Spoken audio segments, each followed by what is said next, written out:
This is NDTV, and you're watching NDTV Prime.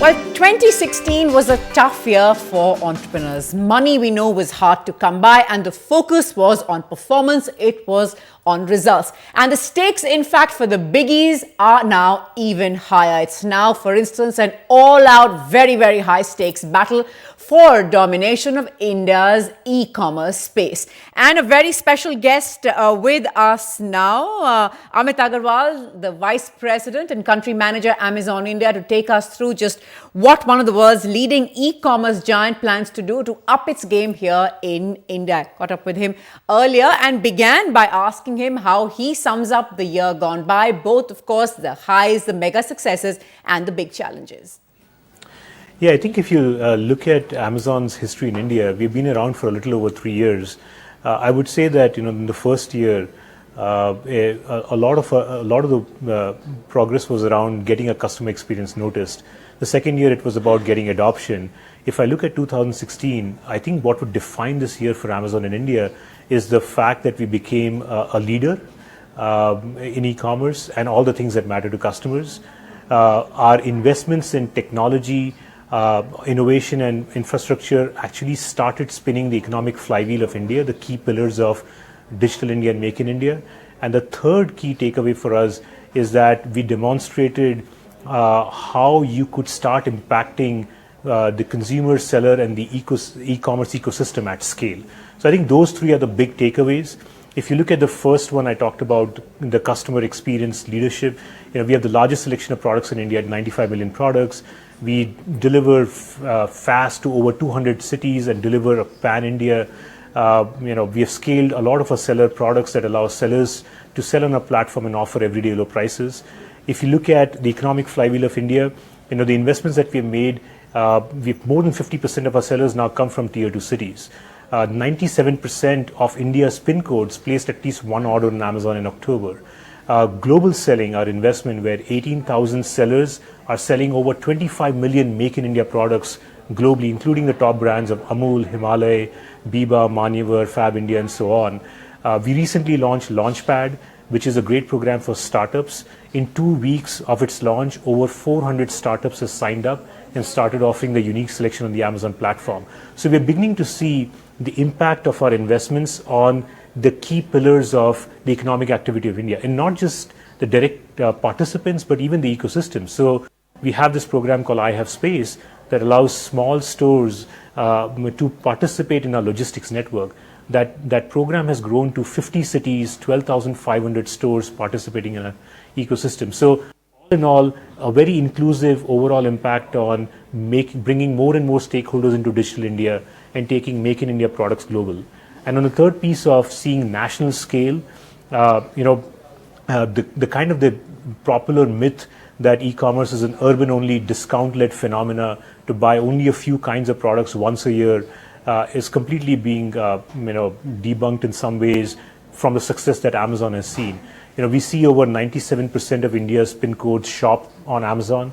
We see customers shopping for everything from their mobile phone to their appliance to everyday essentials to their home and fashion. And what we're seeing is people are actually paying Amazon for convenience. People are paying for fast delivery, and our Prime program is seeing overwhelming response. So very excited. 2016 would be a year where we see leadership, where we see our investments actually make a meaningful impact on the economic flywheel and see scale.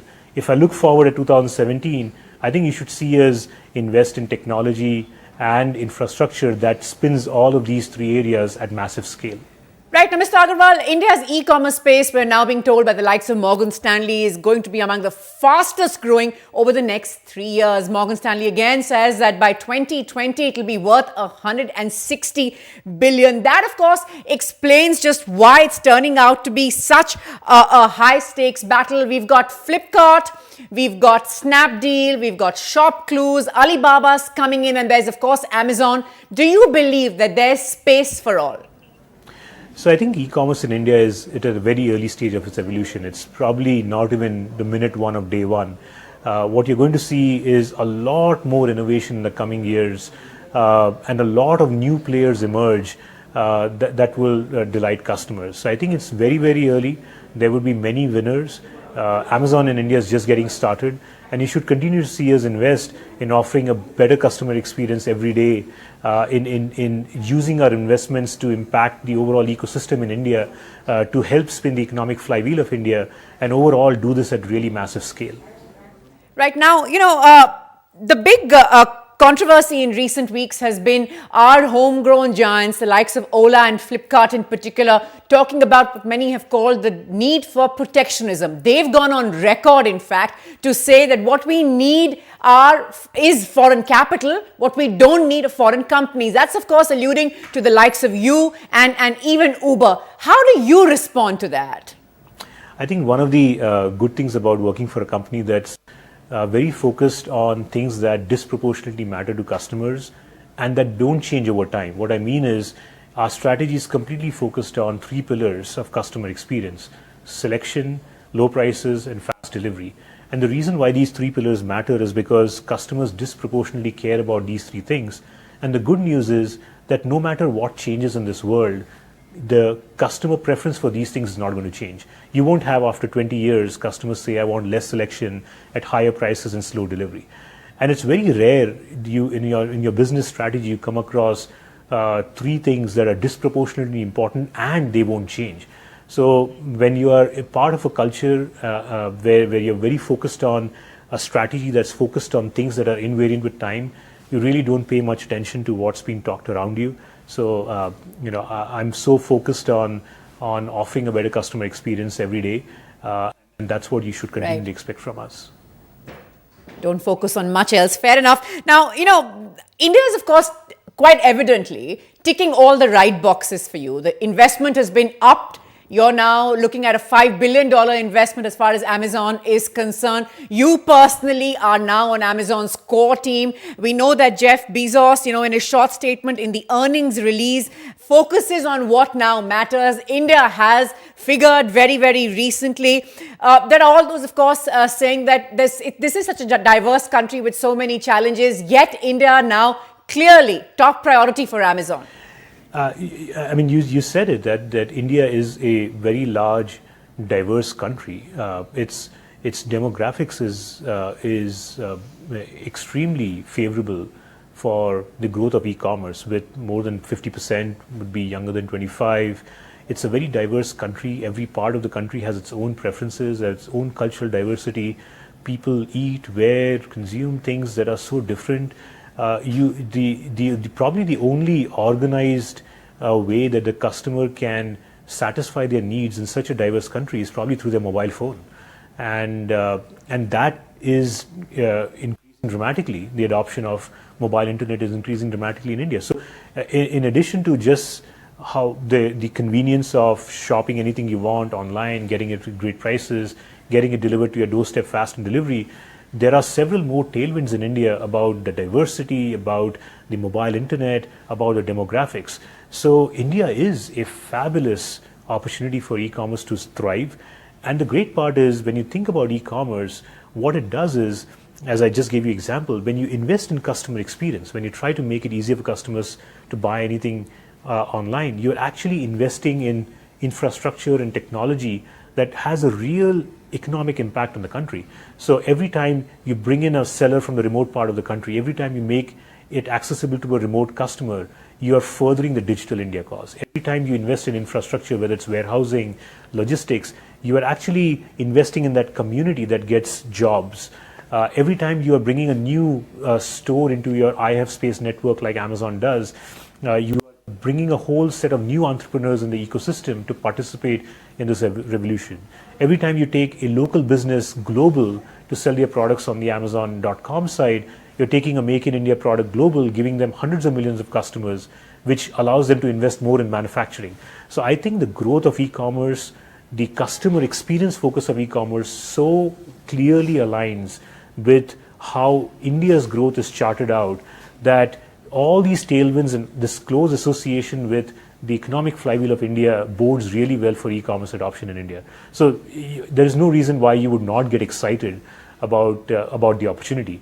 And when you are in such an early stage and already established leadership position, and you're growing 100% year over year in a landscape that is mostly flat, that means that customers are preferring you over everybody else. So what would you say to all those who say that it's all about capital dumping or all about who has the deepest pockets? What about more than that? Has it all come down to the money being invested? As I said, the only thing that matters is, are you providing a better customer experience than what they can get anywhere else? We firmly believe that customers will shop on Amazon.in only until the very point they don't find a better customer experience elsewhere. So I think, or rather, until the point they find a better customer experience elsewhere. It ultimately matters, are you providing the selection that customers care about? If you cannot provide access to the product that they want to buy, they won't shop with you.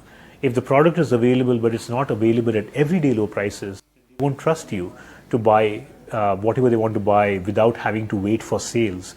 If you don't deliver the product reliably and fast, then they would probably not find enough convenience value. So I think it all boils down to that, and all our investments are squarely focused on technology, innovation, and infrastructure that enable this customer experience.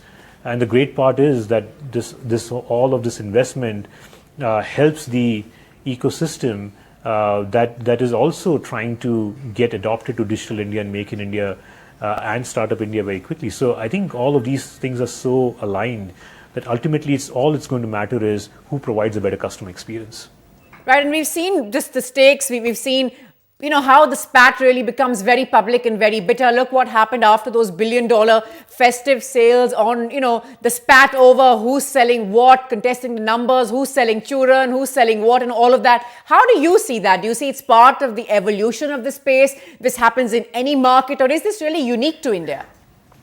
I think, again, we are very laser focused on answering the question, are we providing a better customer experience? So the things that we care about most is, are our customers getting access to the largest selection of products? We have more than 95 million products on our website today, and you can basically find anything that you wish for in some sense. We deliver to more than 200 cities, next day guaranteed, 2-day guaranteed, which is a fabulous service for customers. We have launched Prime, which is our flagship program that provides fast shipping to customers for free, and we have seen overwhelming response, which indicates that customers are willing to pay for convenience and even prepay for a whole year of membership because they love convenience. So I think we are very laser focused on those things, and that's what we evaluate our progress on. And all the things that really matter to customers, they are easily verifiable. We are already leaders. And even when we look at subsequent metrics, when we look at our traffic on our PC site or a mobile site, we are the largest traffic site. We are the most downloaded shopping app. So all the things that really matter to customers and that you can track your progress on, we are very, very excited that we are in a leadership position.